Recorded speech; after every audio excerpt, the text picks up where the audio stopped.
Welcome to Lacrosse Classified on the Lax All-Stars Podcast Network, presented by Extreme Threads. Your home for the latest news from the National Lacrosse League and indoor lacrosse. Now, let's talk some lacrosse with your hosts, Jake Elliott and Evan Schemenauer.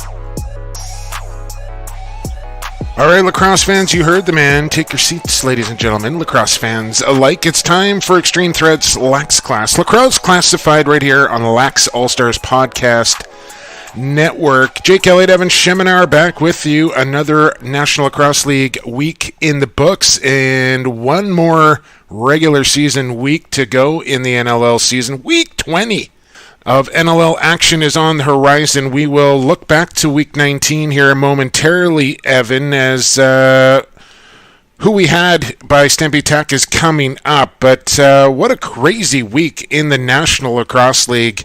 A high-scoring one at that. Welcome back to the podcast, Evan. I know you are down in Vegas right now and enjoying a little rest and relaxation, but you went to the Golden Knights game last night, and you had some interesting comments coming out of that as far as the in-game experience, the production for the Golden Knights that really kind of caught your attention. You think it's something that maybe lacrosse teams in the NLL should maybe follow suit with? I think more teams than just the National Lacrosse League should follow suit. And you got to think of it this way. Vegas came in last year, brand new crowd, expansion team. You know, how are you going to engage the locals, especially? A bunch of people that, for the most part, haven't followed hockey. And as much as the Knights know they're going to get some tourist crowds coming in there, they really wanted to focus on that local crowd, and they've done an amazing job. Even in that game there yesterday, probably 75% of the crowd was local. And what they did, like, there's the little things that I'm noticing throughout the game. Like, first off, they had the big tailgate party going on outside. They got these things going early. They got the crowd to the game 45 minutes ahead of time, so that then they started some festivities in the arena 30 minutes ahead of time. There were probably half the crowd sitting in their seats by the time the warm-ups began. And, of course, their pregame production, there's nobody that can top that pregame production. And this is the thing, of course, in Vegas, you've got the best show producers in the world sitting right at your fingertips. You've got a bunch of celebrities that are willing to help out. And it makes this in-game production flawless, and they don't really do a lot of the gimmicky win this prize type of thing. They are working the entire TV timeout, that by the time that they're out of that TV timeout, the crowd is riled up again and loud as ever. And I've been to about 8 NHL arenas. Calgary, Vancouver, Calgary, Edmonton, Toronto, Vancouver, or Montreal. You guys have nothing on the crowd excitement that goes on in a Vegas Golden Knights game. They are phenomenal at it. Yeah, I gotta give a big shout out to a buddy of mine who I worked with the Minnesota Swarm. He was the PA announcer at the XL Energy Center. Bruce Cusick. When the Golden Knights came out, he applied for that job and got it, and he's a big reason why that crowd gets whipped up. He has got a lot of energy stored up in that body, and he does a fantastic job of it, and so do the Golden Knights. For me, I'm a little bit old school, Evan. I don't need all the bells and the whistles and the big show and the all that sort of stuff. Just, give me a bag of popcorn, give me a cold beverage, and let me watch the game. That's kind of where I come out on it. But I get what you're saying. I think if you're going to go watch a live sporting event now, it's got to be just more than the game for a lot of people to get them in the door. And Stanley Cup playoffs, it always gets my wheels spinning. Like I watch crowds in Nashville, Carolina, down there in Raleigh, North Carolina, and I just think to myself, like, these people knew nothing about hockey before it got there. And look at them now, so engaged with that team, and it's woven into their fabric now, and they just pack that arena. They go nuts. And I think to myself, man, like, I could picture the National Lacrosse League working in markets like Carolina and Nashville and Dallas, and I just hope we get there one day, because I think all those folks need is just a little taste of it, and they'll catch on sooner than later. Evan, week 19 has come and gone, and what a week it was. It started off on Friday, as we'll get into Stampede Tax, who we had. Don't forget, folks, what do I keep saying, folks? Fans. Stampede Tax Western Wear is your complete source for boots, hats, belts, jeans, and anything country. They ship Canada-wide. Located in Cloverdale since 1967. Online at stampede.ca, where shopping online is still shopping local. Well, Evan, who we had, we'll get into who we got later, but who we had, it's over, man. Like, I can't catch up now, but we're still going to go through the motions here anyways. So it started off Friday night in San Diego. We're just looking forward to the photos. You know that, right? Yeah, no, I know. It's coming. It's coming. Trust me. As long as there's no assless chaps, we're all good. No, this is a family-friendly show. There will be none of that. Let's get into these games, because we got two big guests coming up this week, by the way. One of them will come up in about 15 minutes from now. One of the goaltenders for the Colorado Mammoth. The Wall, Dillon Ward, will join us. I think that's the first time he has joined us here on Lacrosse Classified. And then we will head east to Bandit Land, and the Kitten, Corey Small, will join us in about half an hour, 35 minutes time from now. So Dillon Ward, Corey Small coming up on the program. We'll look forward to that. Week 19's action started on Friday night, Evan. It was at Pechanga Arena in front of a peckish crowd there in San Diego. The Friday night games in San Diego are just not working. So I really hope they can find a way to get away from Friday night games in San Diego, because the crowds there on Friday nights have not been good. But the San Diego Seals were pretty good on Friday night as they beat the Colorado Mammoth 12-7. Dan Dawson another 7 points, along with Casey Jackson 6. Kyle Buchanan 7 points in that game as well. And this was kind of like San Diego start to finish. They just kind of kept plugging along here, and eventually just pulled away from the Mammoth, who continue to struggle to score goals. Well, and I mean, the Friday night thing is across the board. Even in Saskatchewan, when they tried it the first year, I think there was 9,000 to 10,000 in the building Friday nights, then 15,000 when they made the switch to Saturday. So it's not just a San Diego problem. But anyways, yeah, no Corey Vitarelli, no Eli McLaughlin. This was going to be an offensive struggle for Colorado to begin with. Jeremy Noble gets his way back into the lineup and struggles again. And as much as, with Jeremy Noble, I've put it in the expansion dressing, Colorado's going to move on from him after this year. If I'm an expansion coach, I'm still picking him up in the expansion draft. See if you can get a resurgence out of him with a new team. And I think he's still going to do well in the future. It was actually 4-3 for the Mammoth halfway through the second quarter, and they had a 5-minute power play to try and expand this lead. And instead, they don't score in the 5 minutes. They allow one shorty. They take a penalty a few seconds after the 5. They get scored on. Then John Lintz takes a double minor. They get scored on again, and San Diego's off to the races. Dan Dawson, once again, 7-point night. And as scary as it's going to sound, it's going to mean a compensatory first-round draft pick for the Rush this year, probably at number 14, which is stunning. But, a really disappointing performance from the Mammoth, and mostly the Mammoth offense. And the reason I say this is, if you look at the standings right now, the Mammoth have the second lowest goals allowed in the league. Buffalo's just one ahead of them on that one. It's not the defense, and it's not the goaltending that's the problem. This offense, they're scoring 7 goals on a regular basis, and you never win when you score 7 goals.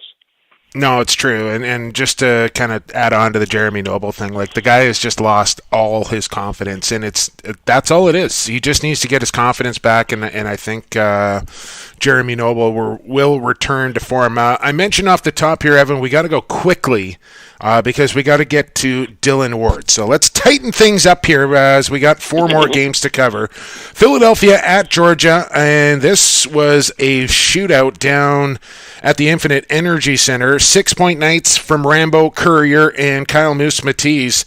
Gal Abrams gets his first victory as they played this game with one goaltender. Probably the most surprising score of the week, as we both had the Georgia Swarm to win this one. But no, the Philadelphia Wings put up 19 goals and win this one 19-14. Yeah, it would have been interesting to see if Abrams got injured for some reason, who was going to strap on the pads. But it's got to be concerning for the Swarm. This is Kevin Orleman's coming out party. His chances are there because we don't know what the status yet is on Mike Poole and whether he's going to be back for the playoffs. And Orleman was quite poor. What was it? He allowed 14 goals and just 38 shots. So you're not going to get that kind of help from Orleman that we had hoped. Philly went out to a 6-1 lead. Georgia comes back. We think it's the old Phillies. Okay, here we go again. They're going to blow this one. But then they go out, 11 for the next 15 and just blow this thing wide open. And at that stage, they just weren't going to be caught. But it's a massive missed opportunity for the Swarm. We keep reiterating that home record with those East teams. Georgia had the chance the last 2 weeks to solidify first place, and by losing both, now they're stuck in second. They're going to play Toronto in the opening round. Yeah, only home team to lose this week as well, just to kind of spoil things a little bit. So going back to that first game, Colorado losing, that meant Vancouver's playoff hopes were still alive as they went into Rochester. Those hopes got dashed pretty quickly here, Evan. Just a whitewash here. Kyle Jackson puts up a 10 spot. Ryan Benesh with 9 points, including his 1,000th point in the National Lacrosse League. Congratulations to Ryan Benesh. This one was all Nighthawks, so I believe have won 4 in a row now. A little too late, however, but disappointing effort for a Vancouver team that was still mathematically alive in the playoffs, and they come out and lay a proverbial egg here against the Nighthawks. 18-6 your final. Yeah, big congratulations to Ryan Benesh. And like we said earlier this season, we had him on. He's one of these guys that you don't think about a whole lot, but all of a sudden you look at the stat sheet at the end of the night, he's got 7 or 8, and it's like, wow, right? And this is just a consistent performance from him. Top 10 all time. Top 10 all time, and there's a reason for it. He produces, he's been around the block here, Evan, as far as National Lacrosse League teams go. I don't know how many it is total, but it's been more than a handful, and he's produced everywhere he's gone. One thing that I was mentioning, if there was a crossover, in some leagues they have this crossover where the 5th place team in one division could go as the 4th place team in the other. If that happened right now, Rochester would be scaring those first place teams in the West, because they are just that red hot right now. Even though it means nothing, they've been fighting. You gotta love them for it. It was over with quickly. This one, Bold let in 4 goals in 5 minutes. With Colorado sputtering, Colorado's going to play the Rush next week. Vancouver had this opportunity, and they just blew it. There's no other nice way to put it. And once again, if they have to find one thing in the off season, they desperately need to find a face-off specialist. Mm-hmm. They got blown out 30 for 34 last week by Trevor Baptiste. They get blown out, 27 for 31 by Jake Withers this week. Yeah. You got to win a draw and try and get a possession. They tried that with Brendan Fowler. It didn't work out. And but you're right. For those people that don't think face-offs are important, well, just look at the last 2 weeks here for the Vancouver Warriors. 2 more games to go here on Stampede Text. Who we had, I should say. Buffalo hosted New England. This is kind of I don't know what to call this game. It was just kind of a low-scoring. Buffalo just kind of drubbed New England here. Got a well-balanced attack up front. Corey Small, Dane Smith having nice games, but really just kind of a vanilla game here. Bandits cruising along. 12-6 your final in this one. Well, it's actually closer. At halftime, I believe it was just a 1-goal game, and New England gets one 30 seconds into the second half, and then goes 29 minutes and 30 seconds without putting one in. Oh, my goodness. It's that crazy. 9 different goal scorers for the Bandits. This is a reoccurring theme where it doesn't matter who has the ball. It's just somebody's going to put it in. They've had a few of these even with 10 earlier in the year. And it ends up this is a first-round playoff preview because the Bandits now have first place in the East locked up. They're going to play New England. Although I'm not going to read too much into New England's performance, they were locked into their playoff position. This game really didn't mean much to them. Matt Vince, it meant something to him. I can't believe this, quite frankly, but this was Matt Vince's best personal overall record as a goaltender in the National Lacrosse League with that win against New England, and he'll have another opportunity to best that coming up this weekend. And if Buffalo can win this weekend against San Diego, and we'll talk about this a little later in the show, this will actually be the best record in Bandit history if they beat San Diego this weekend. So that gives you an idea on how good of a season Matt Vince has had and how good of a season the Buffalo Bandits have had as a whole, a team that's been around 30 years or so, and breaking a chance to break a record for an all-time record in a single regular season. That's pretty impressive stuff from the Banditos. One more game to go here, and it was Saskatchewan at Calgary in a game at the Saddle Dome in front of 19,200 and what was it, Evan? 26 fans, something like that. The first sellout in Roughneck history. I was there. Regular season sellout. Yeah, regular season sellout, and a lot of Rush fans in tow. I have to say that there was a bottom corner of a section that was filled out nicely with about 300 Rush fans from 3 busloads that made the trip from Saskatoon. You said there was a bunch that made the trip from Edmonton as well. I gotta get this in here quickly. Some people on social media throwing some shade towards the Roughnecks who said, the best fans came out and packed the Saddle Dome and Rush Nation, and God bless them, and I get it. They're very proud fans and they love their team. But to sit there and kind of throw shade on the Roughnecks and their fans saying, oh, wait a second, there was a bunch of Rush fans there. This wasn't just a Roughneck sellout. The Rush fans helped the sellout. How about we just enjoy the fact that there was 19,000 people out to watch a National Lacrosse League game and just pump your brakes. We all know Rush Nation is one of the best, if not the best fan base in the National Lacrosse League. You don't need to start chiming in on other teams' posts and make sure that your voice is heard. Like, hey, we were there too. Just stop it. Just let them have their moments. Exactly. Like it's.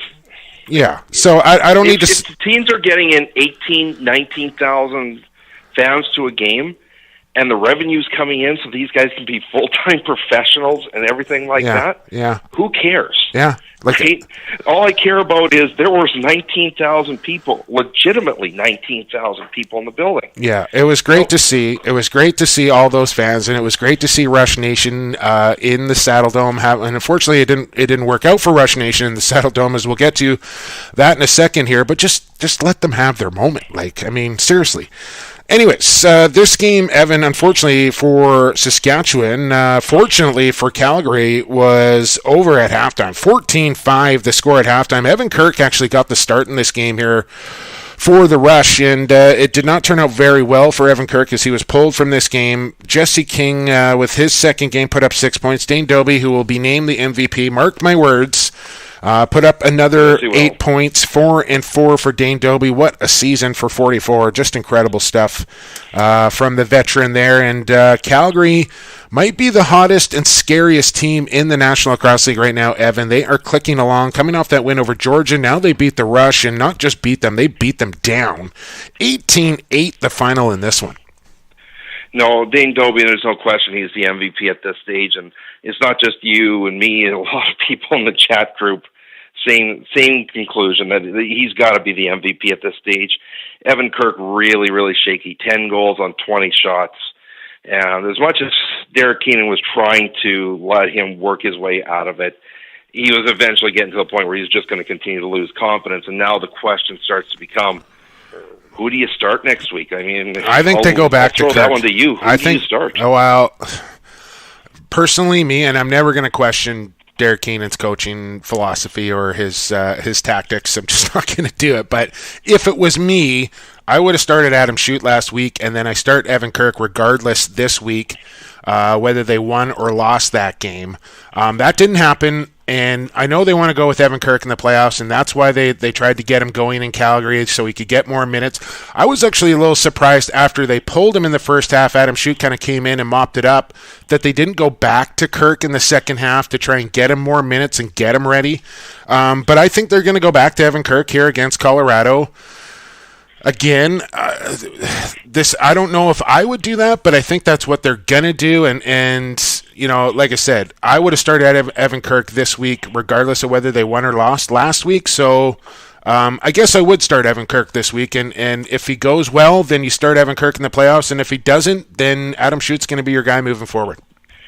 Yeah, and the other little nugget that's coming out this week, of course, is Ryan Dilk's getting added to the practice roster. Yeah.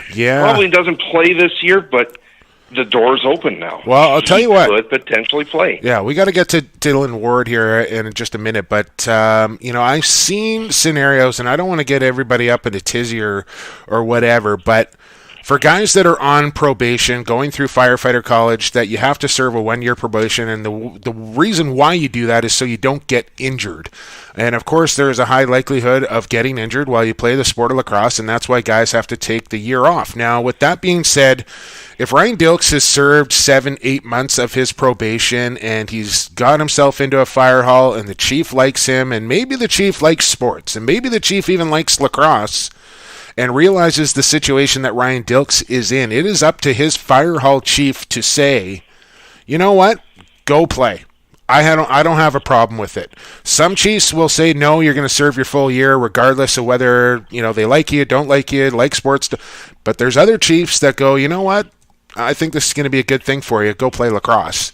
So I don't know what kind of chief there is there in Edmonton. I'm just talking out loud here.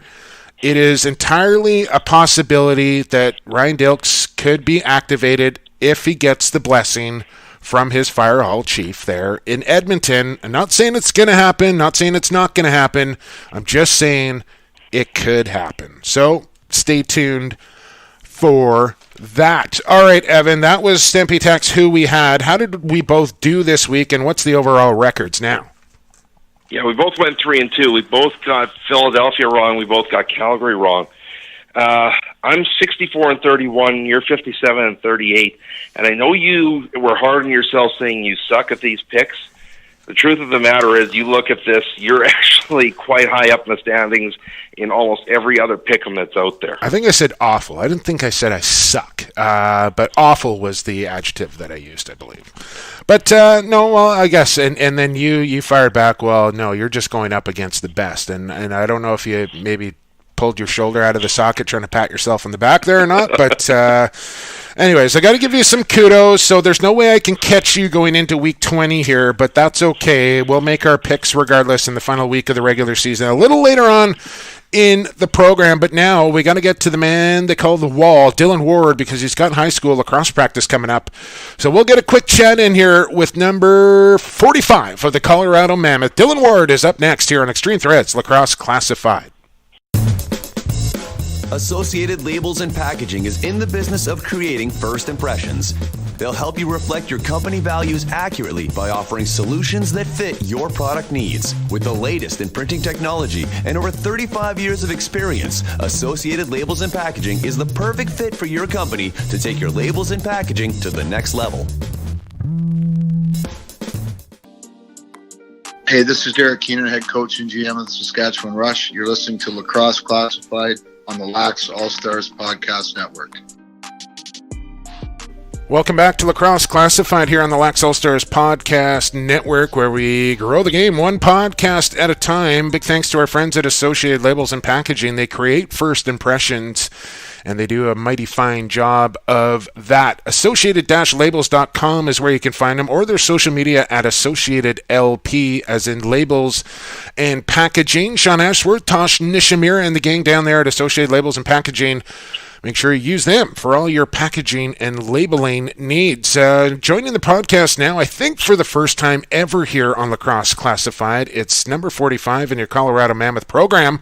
The man they call the wall, it's Dillon Ward. Dill, thanks for doing this. Absolutely. Thanks for having me, guys. Our pleasure, man. I know you got high school practice coming up, so we won't keep you too long. What's going on down there in Denver? How's the Lax scene going? What's your high school team doing this season? It's been going. It's a good season so far. You know, I'm here at Rock Canyon High School, just south of Denver. I think we're 8-2 right now. We got a big game coming up this week, and I think we're in the final stretch of our games before hopefully the playoffs start up at the beginning of May. So it's been exciting. Coaching here with Johnny Gallant, he's the head coach at the school, and it's been a fun season so far. New voice back there with Andrew McBride at coaching that defense, Dillon. Was there an adjustment period having a new coach and a new voice? And I would assume he's taken Pat Coyle's defensive system, but still just, a new voice and new terminology back there. Was there an adjustment period with McBride? I don't know. I don't know if there was really an adjustment period because, again, we've had such a very similar defense for a few years now. And obviously, Pat Coyle's still here and, he still has his voice that, is heard in the defensive end. Coach McBride, Andrew McBride, he's a great coach and he's a very personable guy. And, the guys enjoy him quite a bit. And he's an incredibly smart individual. And, obviously, with the shorter training camp, maybe there was a bit of a growing period. But overall, I think we've responded well to each other. And I think our defense has been pretty good. How would you rate? You have an interesting game coming. Sorry. You have an interesting game coming ahead of you this week because you're going to Saskatchewan. The game you can't move in the standings, they can. Even if you win, you still might end up heading back to Saskatchewan. So you take this literally as a game where you're going to scout your team for the next round of the playoffs, get yourself ready. Is that the game plan, basically? Well, we've kind of had a playoff mentality here for the last couple of weeks, and obviously we've dropped a few games in a row here, but that doesn't change this weekend. We know we're going up against a top tier team in Saskatchewan, a team that we haven't really had much success against in the last few years. So it's a game that won't be very hard to get up for. They have a great offense. They've got a lot of players who can put the ball in the back of the net, and personally, I love the challenge of going up against a team like Saskatchewan with so many guys that can do damage. Speaking with Dillon Ward, and speaking of personally, Dillon, where would you rate your game now? I know, you still have a remainder of an NLL season, and I know there's a summer season on the horizon, but Team Canada in Langley in September has got to be in the back of your mind a little bit. Where would you rate your game personally right now? You know what? Obviously, this past weekend wasn't one of my best games, and I think it was just one of those games where I couldn't get into a rhythm. I was just really fighting the ball, and San Diego obviously has a pretty strong offense, and I just wasn't making saves that I needed to make, and other than that, I think for the most part, I think I've been playing pretty well this season, and we've, like you said, we've given up a very low amount of goals in comparison to the rest of the league. So, one bad game isn't going to define my season, and hopefully, I know I'll be able to bounce back and hopefully put up a better game this coming weekend. One of the odd things as well with the Mammoths is you and Steve Pryor, I think, are the only two righties in the league. Yes, I'm glad you brought this up. Sorry? I'm glad you brought this up because I've been meaning to bring this up. Yeah, because does that give you any advantage where the shooters are just not used to playing against a righty on a regular basis? I think you mean we hold our sticks with our left hands. We're right-handed, but we hold our sticks with our left hands. Yes. But I think we are the only two, and we've played against each other for literally our whole lives, and the only other left-handed I could even think of off the top of my head would be Danny Lewis, and for us to be on the same team, I think it benefits us in terms of, he's a guy in practice who we kind of play a similar style. So he's a guy in practice where if I see something that I like that he's doing, it's pretty easy for me to kind of implement that into my game. And, vice versa goes for him. We have a great relationship on and off the floor and bouncing ideas off each other. And I think just us being the only two left-handed goalies kind of helps that. In terms of how we bounce ideas off each other, and also, I think it is kind of weird for other teams coming in. Like you said, every goalie in this league except for us is right-handed, and if it can give us even a slight advantage, we'll take that. Yeah, and crazily enough, I think Dan Lewis also spent some time in Colorado, so I don't know what it is about left-handed goaltenders in Denver, but you're right, Dillon. I think it would be more difficult for a shooter staring at a goalie, thinking, okay, top left is stick side, top left is stick side, and then all of a sudden it's not. That's a bigger adjustment for the shooter to make than the goalie to make. Yeah, I completely agree with that. I want to ask you about Bellarmine University. You were one of the early guys to go down there. A lot of guys have gone through that program, Jared Davis and Chase Williams. And how did you find your way down there in the first place? And what was your experience like? It's still kind of a program that is new, I get, newish. It's been around for a while now, but as far as the Div 1 program, still fairly new. What was your experience like down there, and how did you find your way down there? Yeah, so I kind of had an interesting recruiting process. I was one of the first guys to go down to the Hill to be at the Hill Academy, and coming out of high school, I didn't really have many offers to go down and play in the U.S. and I seemed to be the second option on a lot of recruiting boards throughout Division 1, and so I decided to go back and do a victory lap at my local high school. And just kind of, applied for some Canadian universities and see where that took me. And then I actually got a DM from Matt Campbell, who was a long pole at Bellarmine. He's from my hometown of Orangeville. And he just reached out to me and asked if I had any interest. And I think he reached out to me it was November of my victory lap year. And then, I was enrolled in classes a month later and started January 1st or January 4th, 2010, something like that. Kind of located down in the south. Is it Kentucky? Yeah. It's just outside of downtown Louisville. It's an awesome place. You are one of the top field goaltenders on top of being one of the top box goaltenders in the world. And very few people can make that transition because the two games are so different in net. What is it that you can bring from your field game that helps you in your box game? I think it's more, my leadership and, being able to, see a defense and communicate with my defense what I want from them. And, because obviously in field lacrosse, that's a huge part of the goaltender's job is, to make sure guys are in the right spots, make sure that, slide packages are set up and, recoveries are set up. And, for that into my box game, I think I see the field or the floor a little bit differently than, guys who may just play box goalie as well. I think it helps with my angles. And again, I'm a bigger goalie in the box game and the field game. And, in the field game, I've really relied on using my size and playing my angles, and I think that has that translated over very well into my box game as well. Seeing as that I do come out and challenge shooters quite a bit more than some other goaltenders. Just a couple of more minutes here with Dillon Ward. I don't know if we've ever done an interview where we've talked over each other so much between the three of us. So my apologies. I want to ask you, Dillon. I would imagine the answer is going to be yes, but still a pretty sour taste left in your mouth from Israel. Oh, absolutely. That was an awesome experience, but for all that hard work and all the chaos that went on even before the tournament even started, and to finally get there, get our feet on the ground, take care of business the way we did, and kind of have it end the way it did it definitely is a sour taste. And not to take anything away from Team USA, they had a great team. They had a lot of great players. But you almost wish there wasn't that controversy, overcast of a couple missed calls towards the end or what have you. But it was an awesome experience. It was a great tournament. I think the fans got full value in that final game. A last second goal to win a gold medal.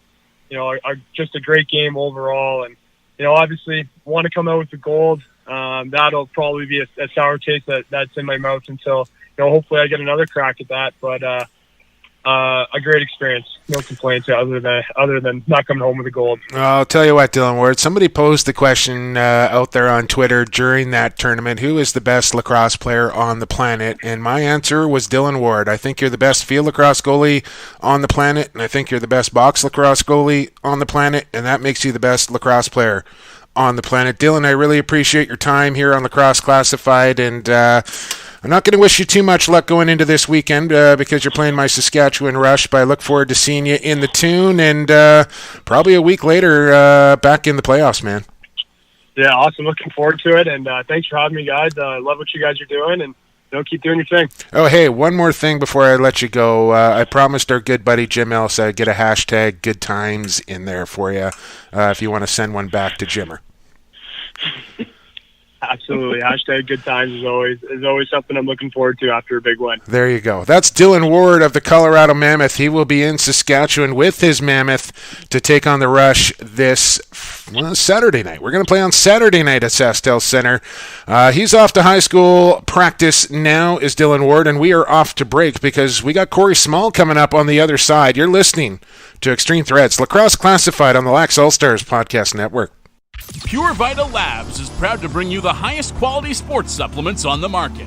PVL products are 100% all natural with no artificial flavors, colors, or sweeteners. And the entire line is also Informed Choice certified. We designed all our products with the athlete in mind. We look forward to being a part of your athletic achievements, helping you push the bar higher, win at the highest levels, and set personal records for years to come.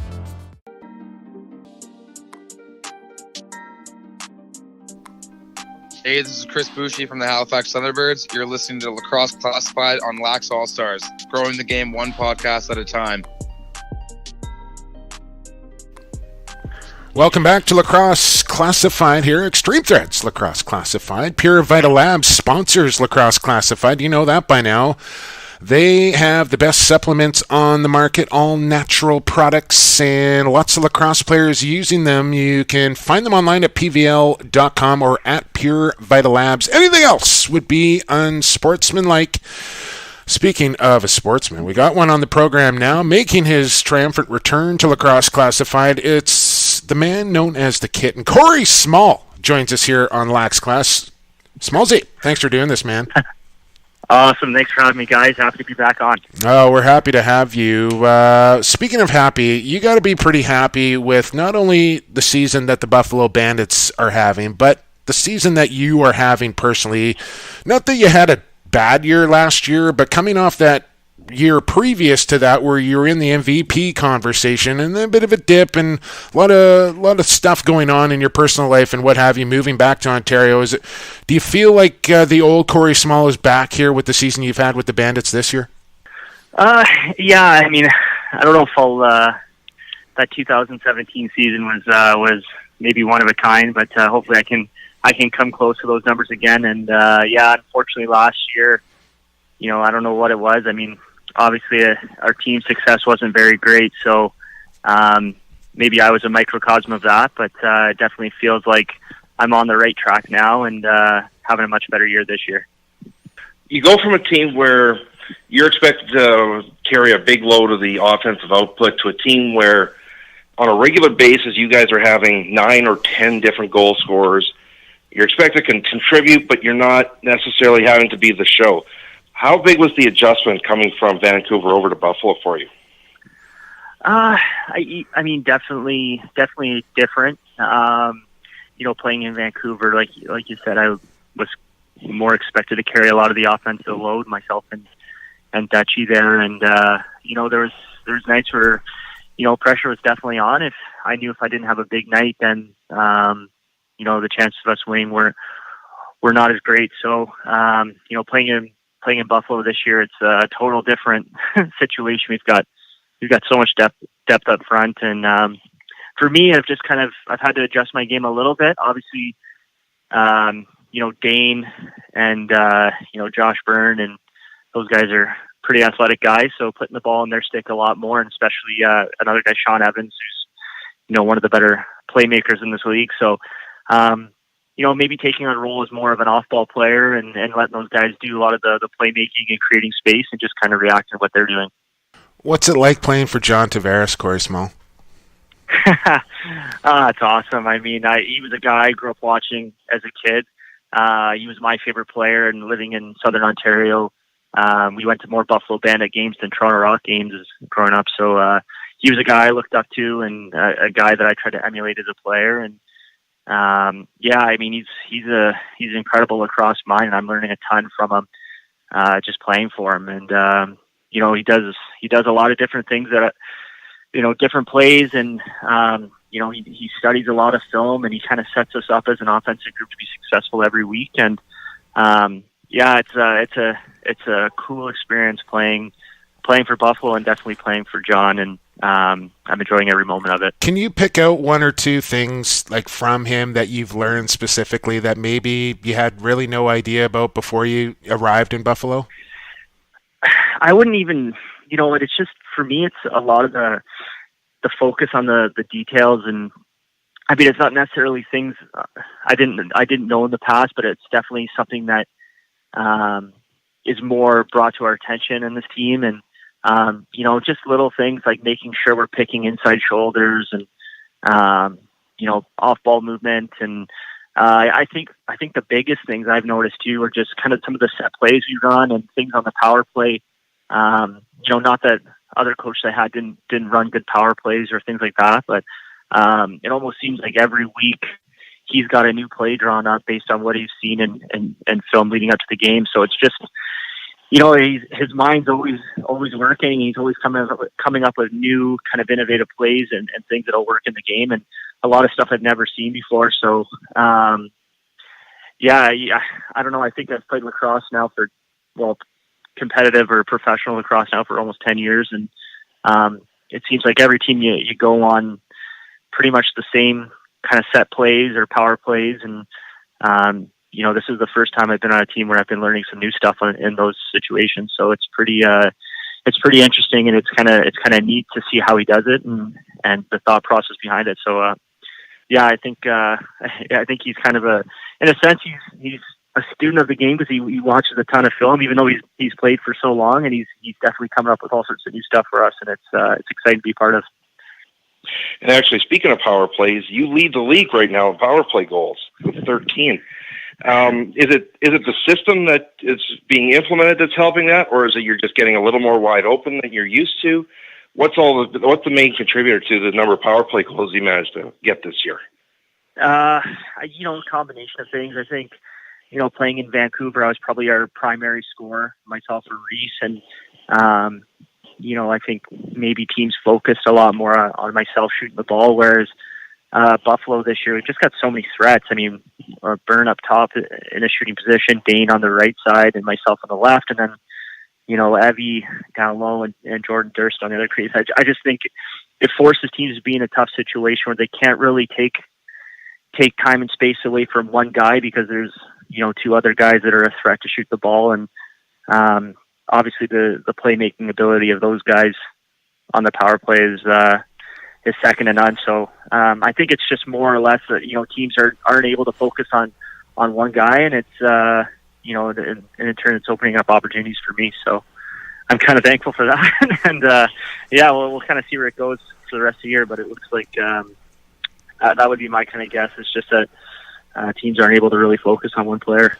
Speaking with Buffalo Bandits, Corey Small. Let's move to the other end, and a guy that you're obviously very familiar with coming out of St. Catharines. You've been longtime buddies and teammates, and that's Matt Vince. Corey Smalley, what a year Vino has had. He's got a chance. Well, he's broken his own record for personal success in a regular season. Now has an opportunity, as do you, going into this game with San Diego, to set a Buffalo Bandits franchise record for the best overall regular season. Just talk about, there's a long history there in Buffalo, Corey, to be able to eclipse a record like that and to do it with a guy like Matt Vince, who's just, he's playing amazing and on his way to a 7th goalie of the year. It's been pretty incredible to watch.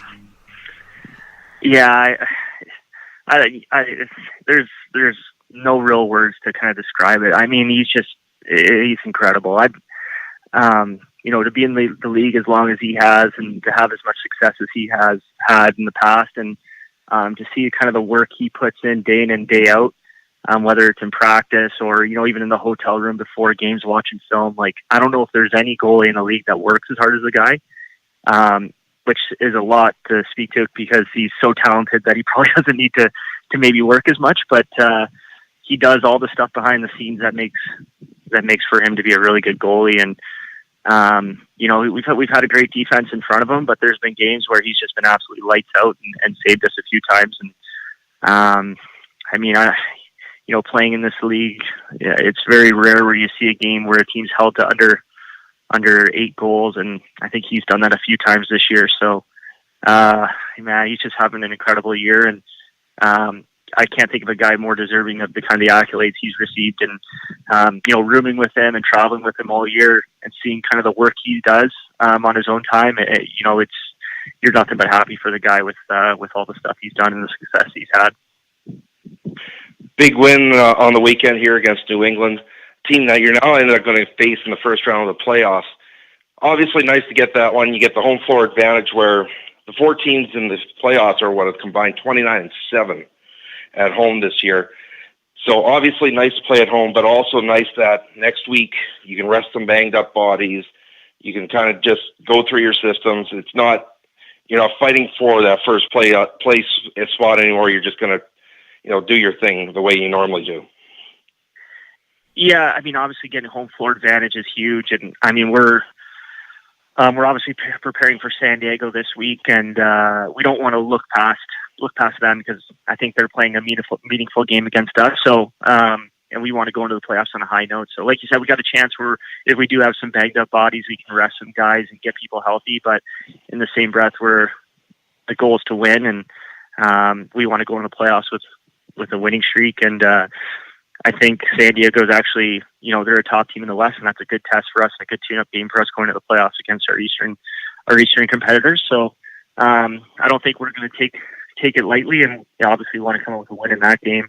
And then in terms of New England, they're a tough team to match up against. Some games, we've played them 2 good games where we've won by quite a bit, but you've seen them play this year, and they've beat Toronto, beat Georgia, so they've beaten some really good teams, and we're expecting a better game out of them come first round of the playoffs, and we're going to do everything we can to prepare for that game. Last one here for you, Kitty, and I know you don't want to look ahead, but it's hard for me not to. Your Peterborough Lakers a chance to go for the three-peat. I know you're not going to be inside the Mem Center, which is going to be a little bit weird, but how excited are you for are you going to suit up again for the Lakers and go for the three-peat? You know what? I'm really excited to be back. It was I was very fortunate to play in Victoria for so many years out west, and Peterborough is basically a eastern version of Victoria, and I'm so blessed to be playing there. And if we can keep the same roster, there's no reason I don't think we can compete for a third in a row. And it's gonna be a little different not playing out of the Mem Center, but from what I hear, it will be a smaller venue, but it's going to be packed house still, and we'll have. I think it might even be even crazier atmosphere with all the people jammed in there. So yeah, I'm looking forward to it. I know the guys that I've spoken to are looking forward to the season again, and we had a special team last year, and like I said, if we can keep the same roster and get everybody back, I think there's no reason we won't be competitive and have another opportunity to play for it. All right, man. Well, I'll look forward to that. Hopefully seeing you out west in the summertime, and who knows, maybe we'll meet up again in Saskatchewan in about a month or so for the NLL finals if things go according to plan for both teams. Appreciate the time, Corey Small, as always. Give my best to the family, lovely wife Lauren, and we'll catch up soon. Awesome. Thanks a lot, guys. Appreciate you having me here. Our pleasure. That was Corey Small. He wears number 45 for the Buffalo Bandits and having a good year for those Banditos, as are the Bandits. And Corey Small, a big reason for that, Evan Schemenauer. Oh, absolutely. And you look at the depth of this roster, Buffalo having a limited forward roster to start the year, but now with the addition of Small and the addition of Hogarth and Cloutier, there is not a night off. There's not a shift off with these guys. You got to have your head on a swivel because any of them can burn you at any second. Yeah, very, very deep and dangerous team, and you're right. Just not a lot of weaknesses in that Bandit lineup right from the goaltender out. They're going to be a tough test for whoever they match up with throughout the playoffs. New England will be first, and then we shall see. One more break to come here on Extreme Threads Lacrosse Classified, and then it is the final edition of the regular season of Stampede Tax. Who you got? It's next here on Extreme Threads Lacrosse Classified on Lax All Stars Podcast Network. Serving the business and sports community since 2018, Extreme Threads provides custom design apparels around the world. Specializing in lacrosse, they deliver exceptional quality and service, customizing box and field team apparel and uniforms. Extreme Threads offers free design work and takes the time to ensure you get exactly what you need for your team or club. Contact Extreme Threads at sales@extremethreads.ca for your custom apparel needs today. Hey, this is Nick Rose, goaltender for the Toronto Rock. You're listening to Lacrosse Classified on the Lax All-Stars Podcast Network. Welcome back to Extreme Threads Lacrosse Classified. You just heard it right there. They are our title sponsor here on Lacrosse Classified. Make sure you customize your team with Extreme. Brand new warehouse down there in beautiful Port Coquitlam. I know they are cranking out all sorts of jerseys for lacrosse teams across the world. They're all over the Alice Scherbeski tournament as well. You got any information on that, if they're going to webcast in a game, Seven? Yeah, no, they normally do, and it's a nice thing if you just follow their Twitter feed. Normally, you can just go and they're right there. If you wake up at 8 in the morning, you're going to see about 4 games on the Twitter feed going. I got to get back. But it's a beautiful arena. Yeah, I got to get back there. I got to get back there. Outdoor turf box in Prague. Looks amazing. I've never been, but I got to get there. But anyways, back to my point. Extreme Threads making the jerseys for a lot of those teams there at the Alice Scherbeski, along with WLA, BC Junior A teams, minors, you name it. They are making them, and it's high-quality stuff. Make sure you check them out at extremethreads.ca, and when you sign up for an apparel package, your coach, your manager, they get free stuff. Find them at Extreme Threads, sales at extremethreads.ca. The other thing they're going to start doing here is they're going to feature like a jersey of the week. Each time we post up a Lacrosse Classified, they're going to post up their latest, newest jersey that they've made up. So that's going to be something to watch for as well. Evan, there are just 4 games left in the regular season. That is crazy to think about, but that's where we're at, man. One Friday. Well, had it not been for the stoppage, it would have been over with already. Yeah, you're right about that. 1 Friday, 3 Saturday. Let's get into it here. How many games am I back, by the way, officially here? You're 7 back. 7 back with 4 to go. Even I can do that math. I lose. Stampede Tax, who you got? But with that being said, they are your complete source for boots. Check them out. Huge selection of Cowboy and Blundstone, all CSA approved. They ship Canada-wide, and you can find them online at stampede.ca, where shopping online is still shopping local. Okay, Friday night, Toronto makes the trip across the country to take on the Vancouver Warriors. Rock at Warriors. Evan, who you got? This is a difficult one to pick because it means nothing in the standings to either team at this stage. I'm going to pick Toronto simply because, A, the effort that Vancouver put forward last weekend, and B, Toronto's going to want to get playoff ready for Vancouver. This is just going through the motions of ending the season. Agreed. I just think Toronto is a better team. That's why I'm going to pick the Rock. New England at Rochester. Evan, who you got? New England has been kind of coasting ever since they got into the playoffs the last little while. Rochester, who's out, has been playing phenomenal lacrosse. You don't pick against the hot team here. Take the Nighthawks. Ooh, I thought you were really going to pick New England here, and that was why I was kind of wringing my hands. Like, oh, I'm going to take Rochester here. It's going to be a different pick, but I'm going to take the Nighthawks too, man. They're one of the hottest teams in the league right now, and New England kind of scuffling along ever since that Crawford incident. They have not been the same team, as has Crawford. He has not really been the same player since that as well. And Nighthawks have really been playing well. You got to think Warren Hill is the guy moving forward for Rochester. I think Angus Goodleaf kind of had his opportunity, didn't make the most of it. Warren Hill has come in, and he's shown he can be a goalie in this league, and I think the Nighthawks believe in him, and it's showing on the scoreboard. So give me the Nighthawks over the Black Wolves as well. 2 down, 2 to go. Let's move along. Southtail Center, chance for Saskatchewan to go 3-0 against the Colorado Mammoth here. Mammoth kind of back their way into the playoffs. They're going to sit in the 4-hole. They're not moving from that position. We just had Dillon Ward on the program. Evan, Mammoth at the Rush. Who you got? The Mammoth has scored 7 goals in both games against the Rush this year. They scored 7 last week. They've been scoring 7, 8, 9 in a lot of their last several games. The offense output just isn't enough to beat the Rush. This is about as boring as it can get. Give me Saskatchewan as well. One more game to go here on Stampede Text. Who you got? It's Buffalo at San Diego. This does have some implications here for Saskatchewan and for San Diego and for Buffalo, talking about that all-time best regular season mark for the Bandits. So that's on the line for them. For San Diego and Saskatchewan, well, it's playoff seeding. So, Bandits, Seals, Evan, who you got? Yeah, for the Seals, they still got a shot at first place. Now, they need Colorado to beat Saskatchewan, and they need to win. So that's the double slide that they need to get first place.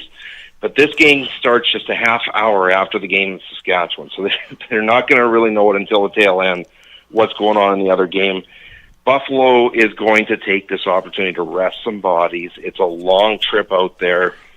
They're not going to want to get too worn down heading into the playoffs. I'm taking the Seals because it means more to them. I'm going to take the Bandits just so we have one differentiating pick. And I think the way that the Bandits are playing right now, Corey Small just said it, they want to be heading into the playoffs on the right foot. They may rest a couple of bodies, but that team is so deep that I think they can afford to do that, and they still win this game. So give me the Bandits. Recapping quickly, we both have Toronto to beat Vancouver. We both have Rochester to beat New England. We both have Saskatchewan to beat Colorado. You took San Diego, and I took the Buffalo Bandits. We kind of just went down the playoff scenario there for Saskatchewan and San Diego, but you can do it one more time here, Evan, with 1 week to go. Playoff scenarios, if you please. Yeah, it's not like last year where I had to write a whole article as to every possibility in the East that could happen. Simple math here is that if Saskatchewan wins or San Diego loses, either one happens, the order in the West is Saskatchewan, San Diego, Calgary, Colorado. If Saskatchewan loses and San Diego wins, Saskatchewan doesn't even have a home playoff game. It's San Diego first, Calgary second, Saskatchewan third, Colorado fourth, and you know Saskatchewan's not going to want to have to go back to the Saddle Dome after that beating. That's it in the West, and the East is settled up, right? The East is settled up. It is Buffalo will play New England in the opening round, and Georgia will host Toronto. So there you go with that. We should note if San Diego is going to host a playoff game, and it's going to be Monday? They're going to host a game. Monday night? They're going to host a game. It's Monday night, though. Yes, Monday night there and Monday night in Georgia. Yeah, Both so some arena availability issues, so that's a little odd. We'll see some Monday night lacrosse. I don't mind it because I usually do nothing on Monday nights, so I'll look forward to that. Other than we're going to have to delay our taping of the podcast. Well, that's okay. We'll work around it. And I believe Saskatchewan, if they host, it'll be a Friday night game, right? Not sure. I believe it's a Saturday game, but I might be wrong. Yeah, I think it might be a Friday night game if Saskatchewan's hosting. We'll keep you apprised regardless. Other news and notes, the BC Junior A Lacrosse League gets going this Friday night from Port Coquitlam. Thunder and Saints from the Port Coquitlam Rec Center. I can't believe it. Junior A season is here. Friday, April 26th. It all gets going. The Road to the Minto Cup, which will be held at the Langley Event Center in late August. So we'll look forward to that. Still trying to hammer out some webcasting details for the Junior A League. We'll keep you up to date on what's transpiring there. What else, Evan? I think that's about it, man. Yeah, the Rush are going to end up winning the attendance race again. Yeah. The attendance is down a bit for Saskatchewan, but still they're going to win the race by a few hundred. It's not too bad, but they're going to still win that. Also, if you're in Saskatchewan, if you're just a lacrosse fan for any reason, there's another special edition Rush jersey. This is a superhero style jersey that is on auction, I believe, already on Facebook. So go to Saskatchewan Rush's Facebook page and you can start to bid on jerseys there. I believe it's for the hospital foundation that that they're auctioning those off for the Children's Hospital. Yeah, between the Rush and the Mammoth, they crank out a lot of jerseys throughout the year, but I think it's something that's actually pretty cool. Like, I like going around SaskTel Center and just looking at all the different Rush jerseys that are out there, especially this year. That tractor jersey really caught my eye. I think I'm going to pick one of those up for the end of the year, and next year, for fans that sign up for season's tickets for the Saskatchewan Rush, they get this 5th year anniversary jersey that I'm just in love with. So I think I'm either just going to buy a season ticket so I get the jersey, or I'm going to find a way to get the jersy, one way or the other. Just twist the arm of the boss. Well, you know what I mean? Yeah, I've done that enough this year. I really have. But I may twist it a little bit further. Okay, I think that's it for today. Big thanks to Corey Small and Dillon Ward for coming on the program. Good chats as always with those guys, and of course we got to get the sponsors in there one more time. Extreme Threads, Associated Labels and Packaging, Pure Vita Labs, and Stampede Tech and Western Wear. Without those people, this podcast doesn't happen, so make sure you're supporting those guys. We'll have some new things coming up in summertime as well, some new giveaways, some prizes, some contests, and what have you as we move along here into the summer months, so stay tuned for that. And the biggest thanks, of course, always goes out to you, the loyal listener, for checking out Extreme Threads Lacrosse Classified every single Tuesday. For Evan Schemenauer, I've been Jake Kelly, and for the fastest game on 2 feet, and for the creator, you've been listening to Extreme Threads Lacrosse Classified on the Lax All-Stars Podcast Network.